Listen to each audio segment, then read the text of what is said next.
Hello students, आइए आज पढ़ते हैं बाजार दर्शन पाठ, जिसके लेखक हैं जैनेंद्र कुमार। प्रसिद्ध उपन्यासकार जैनेंद्र कुमार का जन्म 1905 ईस्वी में अलीगढ़ में हुआ था। बचपन में ही इनके पिताजी का देहांत हो गया तथा इनके मामा ने ही इनका पालन पोषण किया। इनकी प्रारंभिक शिक्षा दीक्षा हस्तिनापुर के गुरुकुल में हुई।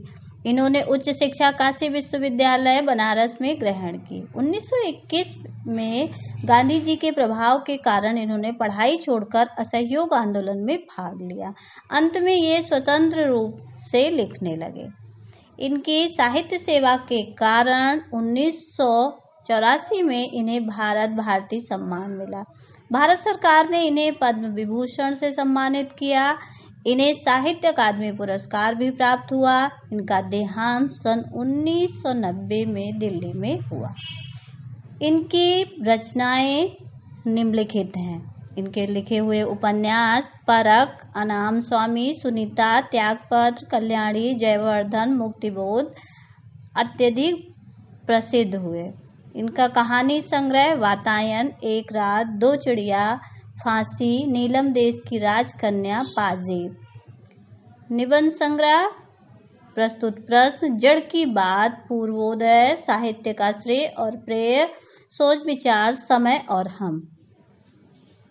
जैनेंद्र जी की भाषा शैली अत्यंत सरल, सहज व भावानुकूल है, जिसमें तत्सम शब्दों का प्रयोग बहुलता से हुआ है, परंतु तद्भव और उर्दू फारसी के शब्दों का प्रयोग अत्यंत सहजता से हुआ है। बाजार दर्शन निबंध में गहरी वैचारिकता व साहित्य के सुलभ लालित्य का संयोग है। कई दशक पहले लिखा गया यह लेख आज भी उपभोक्तावाद व बाजारवाद को समझाने में बेजोड़ है। जैनेंद्र जी अपने परिचितों मित्रों से जुड़े अनुभव बताते हुए यह स्पष्ट करते हैं कि बाजार की जादुई ताकत मनुष्य को अपना गुलाम बना लेती है। यदि हम अपनी आवश्यकताओं को ठीक ठीक समझकर बाजार का उपयोग करें तो उसका लाभ उठा सकते हैं। इसके विपरीत बाजार की चमक दमक में फंसने के बाद हम असंतोष, तृष्णा और ईर्ष्या से घायल होकर सदा के लिए बेकार हो सकते हैं। लेखक ने कहीं दार्शनिक अंदाज में तो कहीं किस्सा गो की तरह अपनी बात समझाने की कोशिश की है। इस क्रम में इन्होंने केवल बाजार का पोषण करने वाले अर्थशास्त्र को अनीति शास्त्र बताया है। लेखक अपने मित्र की कहानी बताता है कि एक बार वे बाजार में मामूली सी चीज लेने गए, परंतु बंडलों के साथ लौटे। लेखक के पूछने पर उन्होंने पत्नी को दोषी बताया। लेखक के अनुसार पुराने समय से पति इस विषय पर पत्नी की ओट लेते हैं। इसमें मनी बैग अर्थात पैसे की गर्मी भी विशेष भूमिका अदा करती है। पैसा पावर है, परंतु उसे प्रदर्शित करने के लिए बैंक बैलेंस, मकान, कोठी आदि इकट्ठा किया जाता है। पैसे की परचेजिंग पावर के प्रयोग से पावर का रस मिलता है। लोग संयमी भी होते हैं। वे पैसे को जोड़ते रहते हैं तथा पैसे से जुड़ा होने पर स्वयं को गर्वीला महसूस करते हैं। मित्र ने बताया कि सारा पैसा खर्च हो गया। मित्र की अधिकतर खरीद परचेजिंग पावर के अनुरूप से आई थी, ना कि जरूरत से। लेखक कहता है कि फालतू चीज की खरीद का प्रमुख कारण बाजार का आकर्षण है। मित्र ने इसे शैतान का जाल बताया है। यह ऐसा सजा हुआ होता है कि बेहया ही इसमें नहीं फंसता।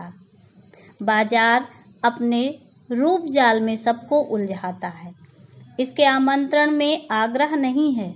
ऊंचे बाजार का आमंत्रण मूक होता है, बोलता नहीं है वह।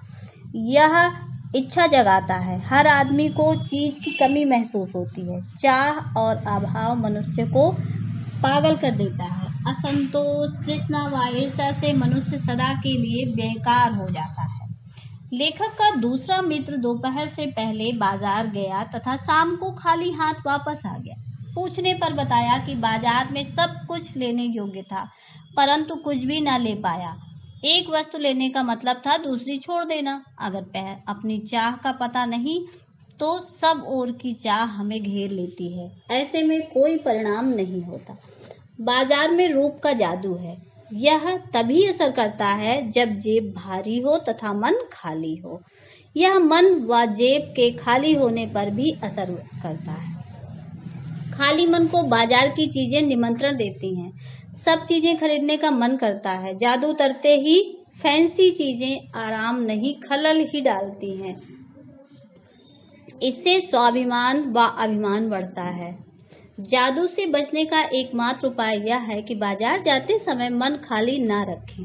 मन में लक्ष्य हो तो बाजार आनंद देगा, वह अपने कृतार्थ होगा। बाजार की असली कृतार्थता है आवश्यकता के समय काम आना। मन खाली रखने का मतलब मन बंद नहीं करना है। शून्य होने का अधिकार बस परमात्मा का है, जो सनातन भाव से संपूर्ण है। मनुष्य अपूर्ण है, मनुष्य इच्छाओं का निरोध नहीं कर सकता। यह लोभ तो जीतता है ही नहीं है, बल्कि लोभ की जीत है। मन को बलात् बंद करना हठ योग है। वास्तव में मनुष्य को अपनी अपूर्णता स्वीकार कर लेनी चाहिए। सच्चा कर्म सदा इस अपूर्णता की स्वीकृति के साथ होता है। अतः मन की भी सुननी चाहिए, क्योंकि वह भी उद्देश्य पूर्ण है। मनमानेपन को छूट नहीं देनी चाहिए। लेखक के पड़ोस में भगत जी रहते थे। वे लंबे समय से चूरन बेच रहे थे। चूरन उनका सरनाम था।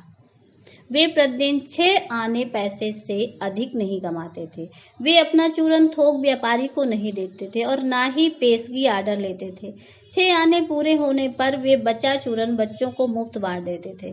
वे सदा स्वस्थ रहते थे। उन पर बाजार का जादू नहीं चल सकता था। वे निरक्षर थे, बड़ी बड़ी बातें जानते नहीं थे। उनका मन अडिग रहता था। पैसा भीख मांगता है कि मुझे लो। वह निर्मम व्यक्ति पैसे को अपने आहत गर्व में बिलखता ही छोड़ देता है। पैसे में व्यंग शक्ति होती है। पैदल व्यक्ति के पास से धूल उड़ाती मोटर चली जाए तो व्यक्ति परेशान हो उठता है। वह अपने जन्म तक को कोसता है, परंतु यह व्यंग चूरन वाले व्यक्ति पर कोई असर नहीं करता। लेखक ऐसे बल के विषय में कहता है कि यह कुछ अपर जाति का तत्व है। कुछ लोग इसे आत्मिक, धार्मिक व नैतिक कहते हैं। लेखक कहता है कि जहाँ तृष्णा है, बटोर रखने की स्पृहा है, वहां पर बल का बीज नहीं है। संचय की तृष्णा और वैभव की चाह में व्यक्ति की निर्बलता ही प्रमाणित होती है। वह मनुष्य पर धन की और चेतन पर जड़ की विजय है। एक दिन बाजार के चौक में भगत जी व लेखक की राम राम हुई। उनकी आंखें खुली थी। वे सबसे मिलकर बात करते हुए जा रहे थे, लेकिन वे बहुचक्के नहीं थे और ना ही वे किसी प्रकार से लाचार थे। भांति भांति के बढ़िया माल से चौक भरा हुआ था, किंतु उनको मात्र अपनी जरूरत की चीज से मतलब था। वे रास्ते के फैंसी स्टोर्स को छोड़कर पंसारी की दुकान से अपने काम की चीजें लेकर चल पड़ते। अब उन्हें बाजार शून्य लगता है। फिर चांदनी बिछी रहती हो या बाजार के आकर्षण बुलाते रहें, वे उनका कल्याण ही चाहते हैं। लेखक का मानना है कि बाजार को सार्थकता वह मनुष्यता देती है जो अपनी जरूरत को पहचानता है। जो लोग परचेजिंग पावर के बल पर बाजार को व्यंग दे जाते हैं, वे ना तो बाजार से लाभ उठा सकते हैं और ना उस बाजार को सच्चा लाभ दे सकते हैं। वे लोग बाजार का बाजारूपन बढ़ाते हैं। ये कपट को बढ़ाते हैं, जिससे सद्भाव घटता है। सद्भाव नष्ट होने से ग्राहक और बेचक रह जाते हैं। वे एक दूसरे को ठगने की घात में रहते हैं। ऐसे बाजार में व्यापार नहीं, शोषण होता है। कपट सफल हो जाता है तथा बाजार मानवता के लिए विडंबना है। और जो ऐसे बाजार का पोषण करता है, जो उसका शास्त्र बना हुआ है, वह अर्थशास्त्र सरासर औंधा है। वह मायावी शास्त्र है। वह अर्थशास्त्र अनीति शास्त्र ही कहा जाएगा। अर्थात लेखक की दृष्टि में ऐसा अर्थशास्त्र सिर्फ अनीति शास्त्र है या मायावी शास्त्र है।